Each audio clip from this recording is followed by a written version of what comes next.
My name is Gary Cox. I am married to a wonderful woman named Carol Cox now. Was Selberg, Carol Selberg. 64 years she's put up with me. And we live, I'm 84, she's 83. We live here in Lafayette, Colorado, Josephine Commons, and like it very much. But we were talking earlier about my experiences in combat in Korea and how I've changed my thinking about black people especially. Right. And about war in general. Just because I thought everyone who went to the Second World War and came home was a hero, and I still believe that. I believe it was a necessary war and a courageous battle for many people. Much more courageous than I faced. My combat I saw was nothing like what they saw. My combat that I saw was nothing like the first 2 years of the Korean War. I had it easy. That we had just defended the 38th parallel. That was my job after I got there. The guys who had it tough were before me, who had drawn that line. Anyway, long story there. But what the story I want to continue with you now, Mace, is when I got home, my own family, my neighbors, rejected my thinking, kind of. Okay. It didn't quit liking me. I became something that was kind of feared, because my attitudes towards war being always a good thing, and black people, many of them were very worth knowing and making friends with, was different than what they had been taught. And we were talking earlier, Mace, about my going to Korea and being forced into a situation where we sat down and talked to each other and talked about plans and families and how we felt about loving our wives and that kind of thing. We learned to know each other. And so it was a gift, really, that I was forced into, a gift that the people I'm talking to back in my hometown had never had. They'd never dealt with black people as person to person as I had. And so it's bound to change you. It's bound to change your attitudes. And I had to understand that because of their attitudes didn't make them bad. It just meant they're deprived, deprived of this situation of being sent to a place where they have to sit down and talk to black people. And so I became involved in demonstrations to integrate the housing, to integrate schools, that everyone deserved in this country. I felt, what in the world? I come home and saw a whole different city than I had left. How old were you at this time? I was 18 when I came home. When you came home, you were 18? 18. Okay. I went over at 17. I joined the Army the minute I turned 17. Okay. I tried at 16, but they rejected me. So And you started protesting? I started protesting. About 18. I felt I had put friends, black friends, in river bags in Korea. And there you didn't fight for flags and country and noble things. You fought, you protected each other's backs. That's what we had to do to survive. You took care of your bud. And I felt still a responsibility to those men I put in rubber bags who were a different color. I came home with the black man, 3 whites and a black in a car. And this is when we first got home. And so I'm not even thinking about racism.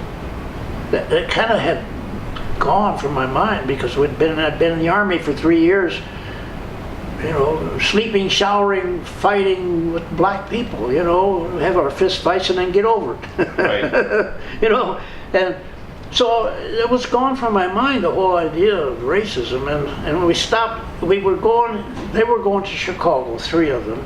And I had hitched a ride, and we got to Rockford, right on the Illinois River, the Mississippi River rather, on the border of Illinois and Iowa, and we were going to have supper together before we separated, because we'd been together for a long time.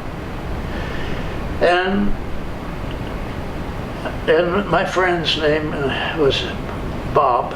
He was the son of a minister in Chicago, South Chicago of all places.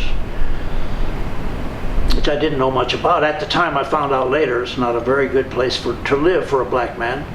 But I said, he said, you guys go ahead and eat and bring me out something. I'm not real hungry. I'm not feeling too good. Well, I didn't really know what he was saying. He knew he wasn't welcome there. I didn't even have a clue. And that's how ignorant I was. And still am about a lot of things. But at the time, I didn't understand what had happened to him. And so we stopped, and he said, I finally made him feel guilty. And I said, come on, Bob, this is the last time we may see each other. Come on with us and have something. So he came in. Well, they brought our meals, 3 on plates and 1 in a sack. And I just didn't understand. And I said, what is this? He's eating with us. No, I can't serve him in here. Why? He's black. Oh, really? He just fought in Korea for your freedom and your right to run this business. And you can't serve him a meal? He said, oh, it's not me, it's my customers. They won't eat off my silverware anymore. I just took my plate because my temper has been my enemy of most of my life, as I have had to get over it, Irish. And I took my plate and I just looked down on the wall and I just slipped down the gravy and the potatoes. And the other 2 did also. 3 of us they dumped theirs on the table and over, and we walked out. And my friend Bob said, Gary, you did not do me a favor. They won't even give the next black man that comes here a sack lunch. You didn't do me a favor. He said, you know, I grew up in Chicago. I have good family friends that live in Kansas City, 500 miles, or I don't remember how many miles, but about that. We can never eat between Chicago and Kansas City in a restaurant. There is no place we can go to restroom. We're not allowed in restrooms anywhere between Chicago and Kansas City. We go in the woods on the way.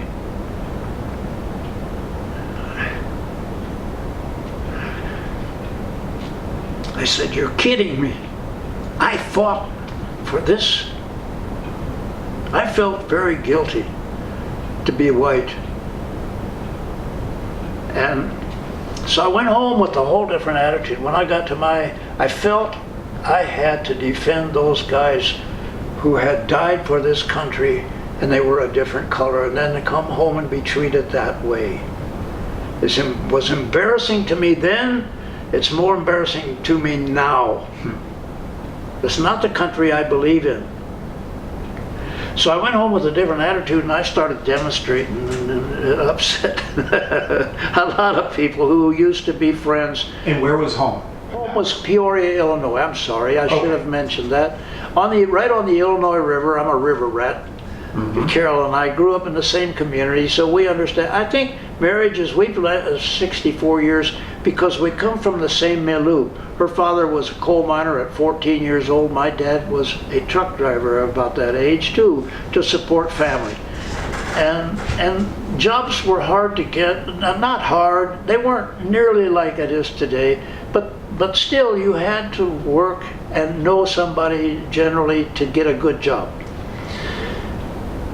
And so naturally they were defensive about black people coming up from the South and wanting work. They defended their work for their sons. At that time, for example, if you wanted to be a carpenter, your father or your uncle or someone had to be a carpenter before you and put your name in a hat, and then you had to do a 4-year apprentice program to learn how to be a carpenter. Instead of going to college for 4 years, you went to carpenter school for 4 years. Now, why getting a degree in philosophy is more important than a degree in carpentry, I don't know. The philosophers never built my house for me. And so I think we undervalue working people's education. But at that time, the white people were very cautious about black people coming up from the South. And what I did not know at that time was that many of the people who came to Peoria, Illinois to seek work because of Caterpillar Tractor, 30,000 people worked there, is that they were chasing tenant farmers in the South off of their land.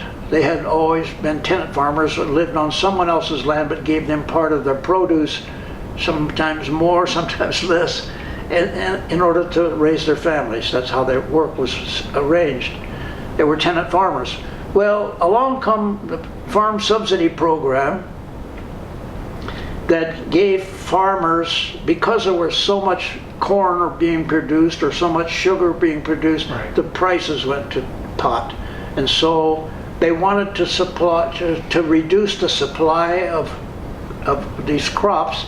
So they asked farmers to put their land into a soil bank. Mm-hmm. And the government would pay them to not farm their land in order to control prices.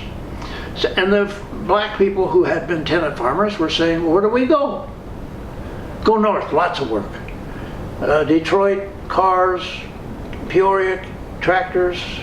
What they didn't tell them, they didn't hire black people at that time. Detroit, I think, did. Peoria, where I lived, did not.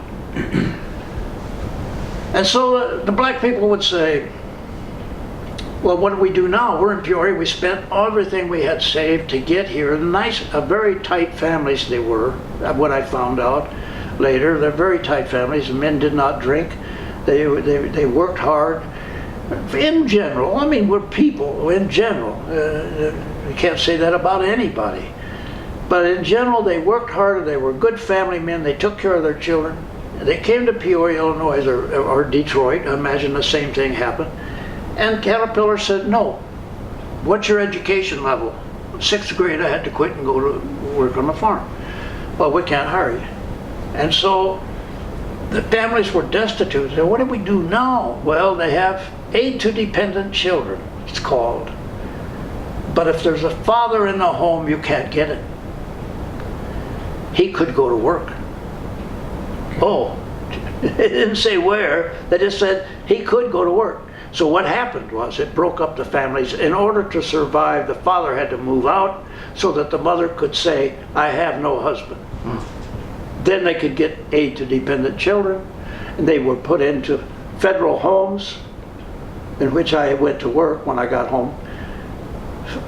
Federal homes, federal housing, all the black people went to one, all the white people went to another, who couldn't find work or didn't have the money to rent regular homes.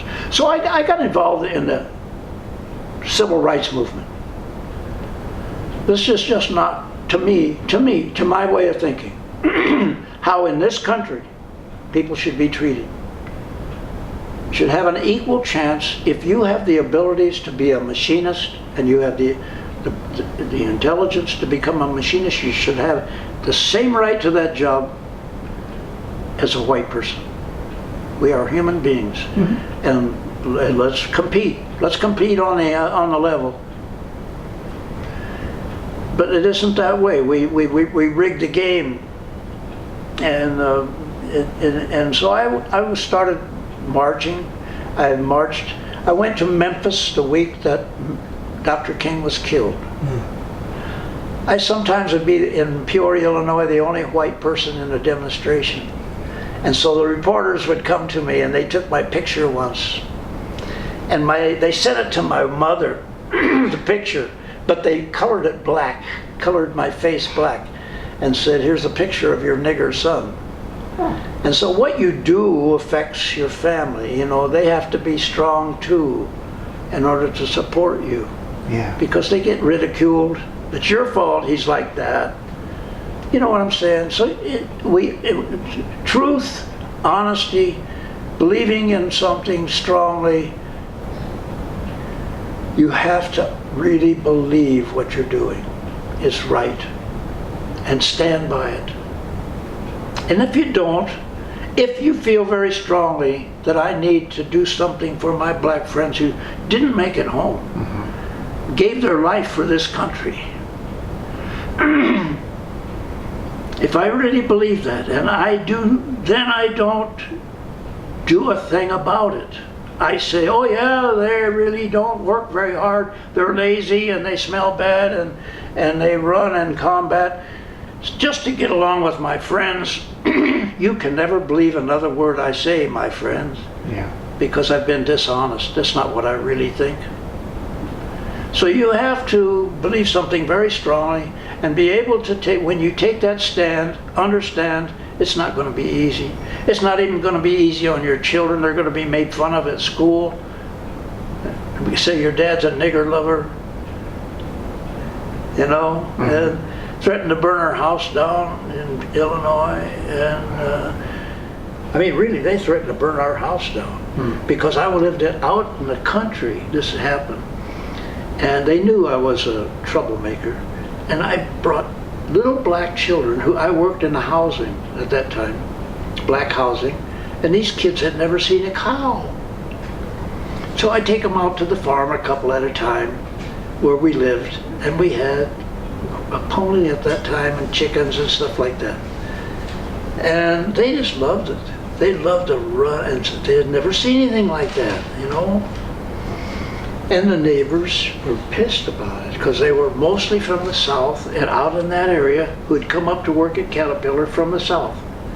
And they brought their attitudes with them. And the school reflected their attitudes. And I went to the school and I said, hey, there's no black people in your books. Why is that?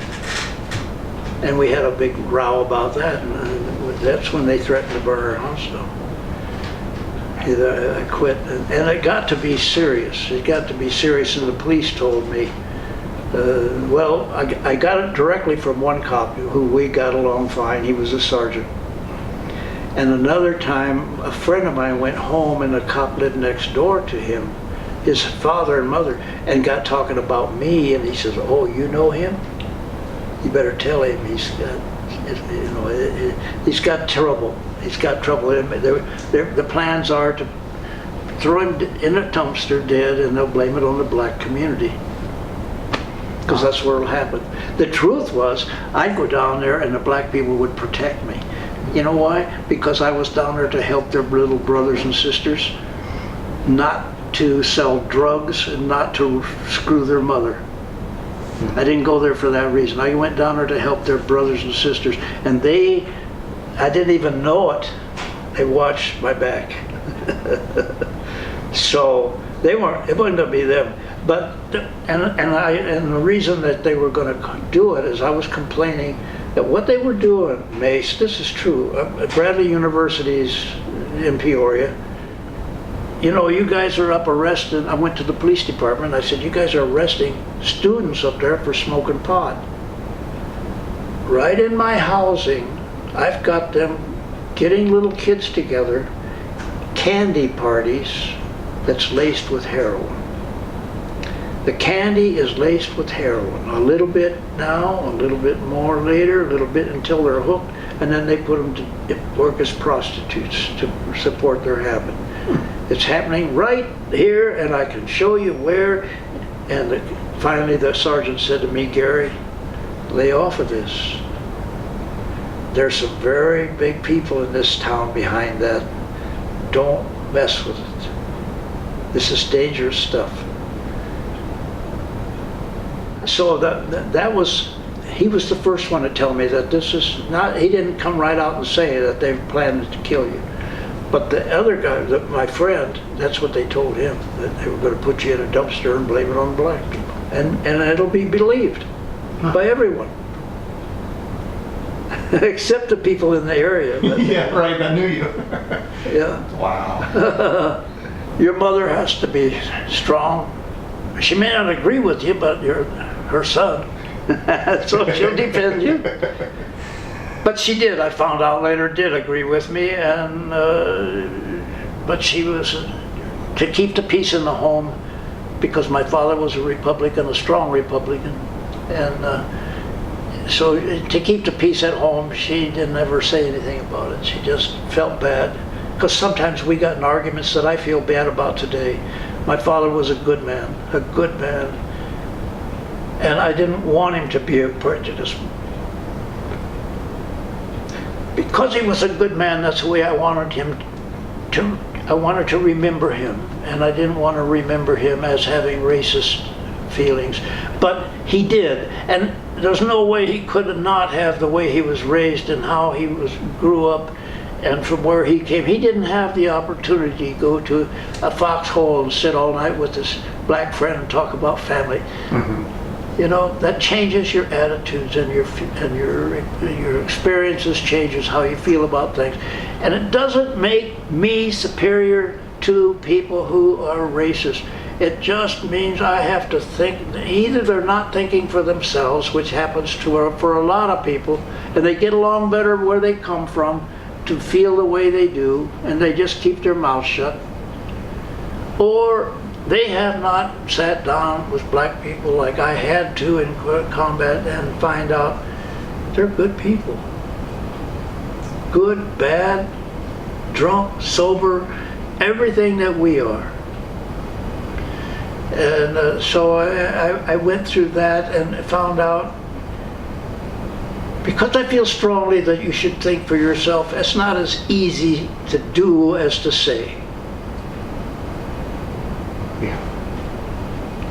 It's hard to judge good and bad unless you're a God and you know everything and you're absolutely positive. And we give trophies to the quarterback and not know him as an individual at all, and call a black man a nigger just because of his color. It doesn't make sense to me. Yeah. That's all of that story.